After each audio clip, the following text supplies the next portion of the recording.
എല്ലാവർക്കും നമസ്കാരം. നമ്മൾ ഓരോരുത്തരും നമ്മളുടെ മനസ്സിൽ എപ്പോഴും സന്തോഷം വേണമെന്ന് ആഗ്രഹിക്കുന്നവരായിരിക്കും, അല്ലേ? എന്നാൽ അങ്ങനെ എപ്പോഴും സന്തോഷം ഉണ്ടാകണമെന്ന് നിങ്ങൾ ആഗ്രഹിക്കുന്നുണ്ടെങ്കിൽ ഞാൻ ഈ പറയുന്ന കാര്യങ്ങൾ ട്രൈ ചെയ്ത് നോക്കൂ. ചിലപ്പോൾ കുറച്ച് ബുദ്ധിമുട്ട് തോന്നിയേക്കാം, എങ്കിലും സംശയിക്കേണ്ട, ട്രൈ ചെയ്ത് നോക്കൂ. അതായത് നമ്പർ 1, നിങ്ങളോട് നിങ്ങളുടെ മനസ്സ് പറയുന്ന നല്ല കാര്യങ്ങൾ ചെയ്യുക. എന്ന് പറഞ്ഞാൽ നിങ്ങളുടെ മനസ്സാക്ഷി പറയുന്നത് ചെയ്യുക. ഉദാഹരണത്തിന്, നിങ്ങളൊരു ഒരു ഒരു ആൾക്കൂട്ടത്തിൽ, ഒരു സമൂഹത്തിൽ, അല്ലെങ്കിൽ ഒരു കോൺഫറൻസിൽ, ഒരു മീറ്റിങ്ങിൽ ഇരിക്കുകയാണ്. അപ്പോൾ അവിടെ ഡിസ്കസ് ചെയ്യുന്ന കാര്യത്തിൽ നിങ്ങൾക്ക് വല്ല സംശയം ഉണ്ടായാൽ ഈ ആൾക്കാരുടെ കൂട്ടത്തിൽ നിന്ന് നിങ്ങളുടെ സംശയം നിങ്ങൾ ചോദിച്ച് അറിയണം. ആ സമയത്ത് നിങ്ങൾ വിചാരിക്കരുത്, എന്ത്, ഞാൻ എഴുന്നേറ്റ് നിന്ന് സംസാരിച്ചാൽ വഷളാകുമോ, ഞാൻ പറയുന്നത് വിഡ്ഢിത്തരമായി പോകുമല്ലോ, ആൾക്കാരെ കൂട്ടത്തിൽ നിന്ന് എങ്ങനെയാണ് ഞാൻ എഴുന്നേറ്റ് നിന്ന് പറയുക. ഇവിടെ നിങ്ങൾ ചെയ്യുന്നത് നിങ്ങളുടെ മനസ്സിനെ നിങ്ങൾ ചതിക്കുകയാണ്. നിങ്ങൾ മനസ്സാക്ഷിക്കെതിരാണ്. അത് പാടില്ല. അത് നിങ്ങൾ ചോദിച്ചിരിക്കണം.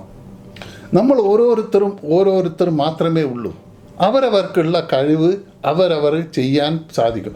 ഈ ഭൂമിയിൽ ഓരോരുത്തരും പിറന്ന് വീണിരിക്കുന്നത് പ്രത്യേകം കഴിവുകളോട് കൂടിയാണ് എന്ന് മനസ്സിലാക്കുക. അപ്പോൾ ആ ധൈര്യത്തോടു കൂടി തന്നെ എഴുന്നേറ്റ് നിന്ന് സംസാരിക്കുക, പറയുക, സംശയം ക്ലിയർ ചെയ്യുക. അങ്ങനെയാകുമ്പോൾ നിങ്ങളുടെ മനസ്സിന് ഭയങ്കര സന്തോഷം നിങ്ങൾക്ക് ഫീൽ ചെയ്യുന്നതായിട്ട് കാണാൻ സാധിക്കും. ഇനി രണ്ടാമത്തത്, നമ്മളുടെ മനസ്സിൽ ഒരു ഡ്രീം ഉണ്ടാവും, ഒരു സ്വപ്നമുണ്ടാവും, ഒരു ലക്ഷ്യസ്ഥാനത്ത് എത്തണമെന്നുള്ള ആഗ്രഹമുണ്ടാവും.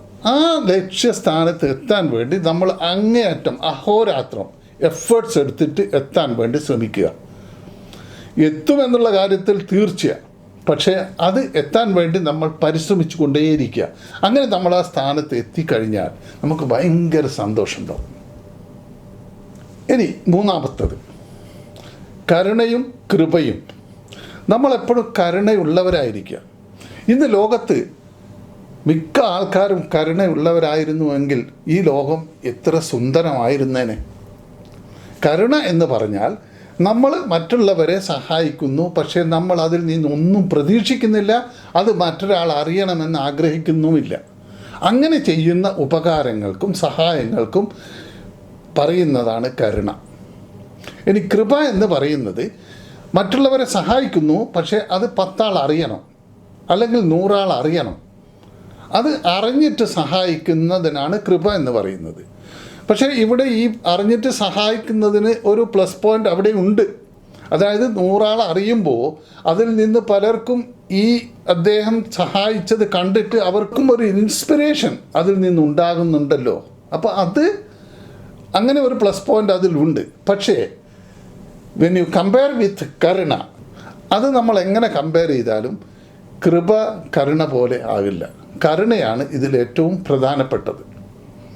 കരുണ ചെയ്യുമ്പോഴുണ്ടാകുന്ന ഗുണം അത് എന്നെന്നും നമ്മളുടെ അക്കൗണ്ടിൽ വളരെ സോളിഡായിട്ടുള്ള ബാലൻസ് ആയിട്ട് അവിടെ കിടക്കും എന്ന് മാത്രമല്ല, ദൈവത്തിൻ്റെ അക്കൗണ്ടിൽ അത് എന്നും നിലനിൽക്കും.